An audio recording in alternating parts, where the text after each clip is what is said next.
Hello and welcome to today's video, which is all about the brand new Fujinon XF 70-300 f4 to 5.6 zoom lens. This video is sponsored by me and my bank account. So I had not expected to get this lens until Thursday the 25th of March. I'm recording this on March 19th, Friday, March 19th. I received this lens from the fine folks at Kenmore Camera in Bothell, Washington on Tuesday the 16th. So I've had a few days to take some photos with this. I've taken about 300 photos, and I'm going to share my first impressions with you about this lens. Spoiler alert, I like it. I think it's a really, really good lens. Okay, so let's talk about some specs, some features, size, all the stuff you talk about in a lens look. At the end of the video, I will have some photos to share, and we'll also, in between, we'll take a look in Lightroom, and I'll do some zooming in so you can kind of judge for yourself some of the image quality parameters that might be important to you. So let's start with just a brief summary of this lens. It's $800 US. Minimum focusing distance is about a little less than 3 feet. And it's relatively small, it's relatively lightweight, and I think it's a great value. Construction-wise, lots of plastic. This body of the lens barrel here is plastic. The connector to the camera is still metal, and the front element is still metal as well. So plastic saves you some money, saves you some weight. Weight-wise, size-wise, compared to my trusty 18-135, here we go. They're about the same weight just by hand feel. This feels a little denser, the 135, because it's in a smaller package. But they're not too much size difference, a bit. Like the 18-135, the 70-300 is an external zoom. So this is another Fuji lens that will grow on you. Yeah, I love that joke. Yeah, it feels well made. Feels like typical Fuji quality. Everything is smooth and tight where it needs to be tight and smooth where it needs to be smooth. So look and feel and all that, thumbs up on this. Let's talk about another thing related to size. You know, this is a large lens compared to a prime, but compared to the 50-140 2.8, size and weight is like a no-brainer. This is so much smaller, so much lighter. Part of that's just physics and the way you design lenses around a constant aperture versus a variable aperture. At least that's what I've been told. So who is this lens made for? I think it's made for me. I don't know how Fuji knew, but they made a lens that I'm pretty doggone excited about. Here's why I'm excited about it. I think value is great. I think the reach up out to 300 millimeters is something I've been looking for a while. I have lusted after the 100-400 for quite a long time, but at right around $1,900, it's always been a little hard to justify for that price for my use case. So when this came out, I was guessing it was going to be $1,200. So then it comes in at $800, and I'm like, sold. I take my photography seriously. I approach my photography more as art than documentary. So I'm looking for good image quality, but not necessarily 100% fidelity. I don't worry lots about sharpness, although I like sharp photos, but I'm not a pixel peeper. So this lens is great for me. I imagine when I put lenses in my bag, this is going to be there along with the 18-135 and the 10-24. So I've got pretty much the whole range covered nicely, and feeling pretty good about my ability to go wide to close. And to have that flexibility in a relatively affordable package, that's lots of flexibility. Again, I think Fuji made this lens for me, and I'm really, really grateful. Thank you, Fuji. So this lens is weather resistant. I have not had a chance to test that yet. Did get drizzled on a little yesterday, but nothing really to speak of. This has image stabilization. I'll discuss that as well. It does have the good Fuji coating on the front lens element. So I'll talk about bokeh. We'll talk about chromatic aberration. We'll talk about sharpness, image quality, focus speed, all that good stuff. So where do you want to start? How about, because it's next on my list, let's start with focusing. It's fast, really, really fast.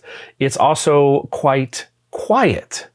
When I was taking the thumbnail photos for this, I was using the 16 to 55 f2.8, and after using this for just a couple days, the focusing on the 16 to 55 felt kind of sluggish and slow, and I've never really noticed that before. So, yay, good, fast, quick focusing on this. What else? It seems very accurate. I've taken photos of small objects at 300 millimeters, like we'll take a look at this flower photo here. Where is it? This guy. And it does a really good job grabbing focus on that high contrast flower with no problem at 300 millimeters at 5.6. I haven't done much with testing around focusing in low light, just because I haven't had that chance yet. I can't imagine using this. Well, maybe. Who knows? I don't know all the way I'll use this yet. One place I did notice some focusing issues with this lens, and it's something I just have to learn to new techniques, is because life at 300 millimeters, 200 and 300 millimeters is way different than what things look like and how optics behave at 135 millimeters that I'm used to. So if there's foreground objects in between, like twigs and branches between myself and the subject, say a bird or another flower, it's going to grab onto those closer elements. So it's a matter of learning to see at these new focal lengths for me. So, anytime you change radically your focal length, also give yourself some time to get used to that new perspective and the new view. And how the lens is going to behave mechanically and optically. While we're here looking at this image that where the lens focused really well, and I'm really glad it focused well, let's talk about bokeh a little bit. Bokeh, blurry balls of light, whatever the correct pronunciation is. And I've heard it mentioned, I think it was in the DP review, quick look at this lens, that the bokeh was a little, they weren't super excited about it. And I can see what they're talking about in this image.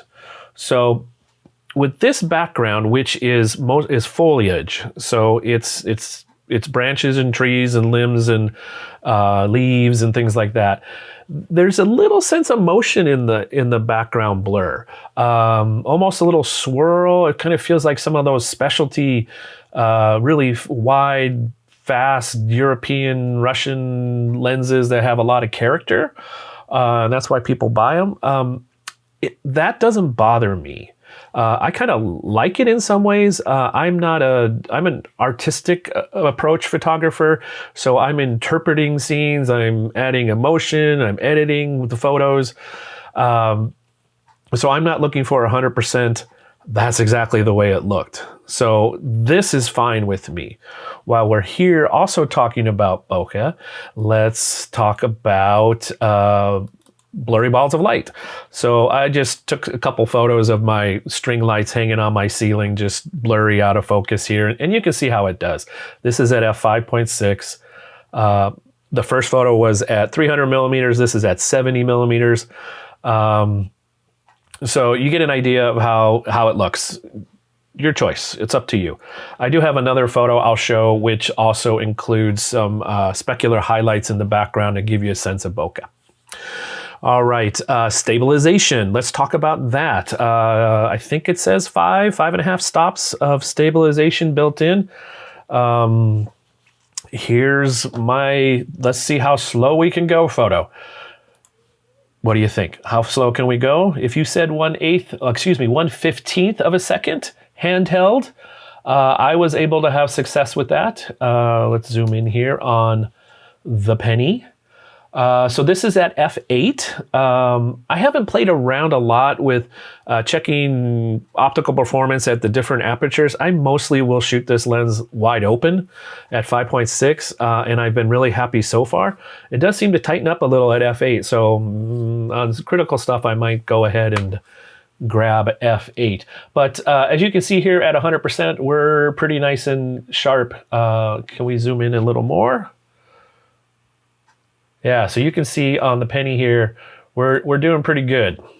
This is at 300 millimeters, f8, 1/8 of a second handheld. I am resting my knees, my elbows on my knees while I'm holding the camera, but this was one shot. It's not part of a burst. It was just one click and done. So I think that's pretty impressive. I think it's pretty impressive. Obviously, it helps if you have a non-moving object. If your subject is moving at 1/8 of a second, image stabilization is not going to help you. But you knew that. You knew that. So from what I can tell, image stabilization works really well, quite nicely. And that's true of my experience of other Fuji lenses as well. So let's take a look at this photo just to talk about image quality. And we will also talk about chromatic aberration because I know you've been waiting to hear about it. So this photo at 300 millimeters, 5.6, gray sky here in Seattle. You're welcome. This robin, lovely detail. I think this is pretty doggone nice for handheld. I want to say this is at, I'll check when I get back to the other view of Lightroom, but I believe this is at 1/250, maybe 1/125th of a second. So again, we got stabilization helping us out at that 300 millimeters of reach. So really good detail. Now, chromatic aberration, as I mentioned, just like just about all lenses, they're going to have some chromatic aberration, which is the colored lines you see, blue, purple, green, fringing around very high contrast areas. In this photo, it would be around the branches against that white sky. So let me show you what it looks like with, this is an edited photo. Let me show you what it looks like with it turned off. Boom. So let's zoom in a little bit more so you can see. So you got this blue line like right here. It's not very bad. It's not very noticeable. It's certainly quite easy to take care of with just the lens correction panel in Lightroom. So chromatic aberration, very well controlled, just like my experience of all the other Fuji lenses I've used. This is why this lens is for me. I love detail photos like this, and this lens renders detail very well. This is another photo at 300 millimeters. And you might say, Michael, why don't you just get closer and use your 18-135? Here's why. Because those leaves, those two lovely little weathered leaves were in the midst of this nest of blackberry thorns. And I'm not going to go in there. That photo is nice, but not worth it to get all scraped up. So this is 70 millimeters back here to 300 millimeters, and I'm really grateful for that reach. Here's another example of that extra reach, and I love details. I love kind of minimalist photos. You know, the big picture, picking out elements of something that are somewhat abstract. This weathered, curled up leaf in the midst of, again, this larger view. So I love having the options to do different stories, different compositions from the same spot that having that extra reach gives me. Again, in this photo, you can see a little bit of that kind of swirly motion bokeh, which I kind of like. It's got character, and I sure don't mind that. Okay, so we've looked at some photos. Image quality is good. I say I like that extra reach, so you know if I like 300 millimeters, I'm going to really like 600 millimeters. So I did connect it up to the 2x teleconverter, and the short version is I need some more practice. Life at 600 millimeters is way different. It's any little motion of the subject or the camera is just amplified. And since I hate tripods, I haven't tried it with a tripod yet. So yeah, the results have not been great yet, and I think it's just a matter of, I know there is some image sharpness loss with this, but I think mostly it's a technique issue that I need to learn. So I'll report back on that another time when we do the 1 year wrap-up review of this thing. So, conclusion.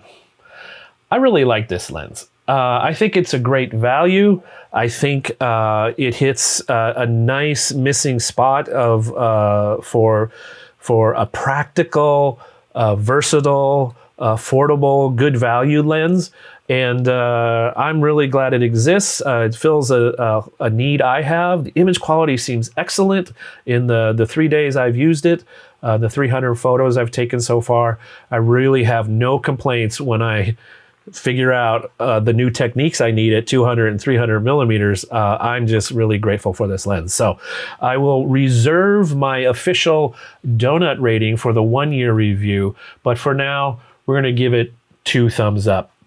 So if you have questions you would like to have me answer about this lens, please leave them in the comments below. If you have experience with this lens you'd like to share, things I missed, please let me know in the comment below. As we are required by YouTube law, I would love if you would subscribe to this channel and give it a like on the, don't smash the button, just gently click it. That will be good enough for me. Any other comments you have and want to share, I'd be glad to receive those as well. So I'm excited to go create some more photos with this lens. I hope you are doing well out there in your photography life. Hope you're safe, hope you're well. Hope you get a vaccine soon. I'm not sure when I'll get mine. I'm not sure where I am on the list yet. I'm in this in-between of both career and age-wise that I don't get it yet, but soon enough, I hope. So stay well.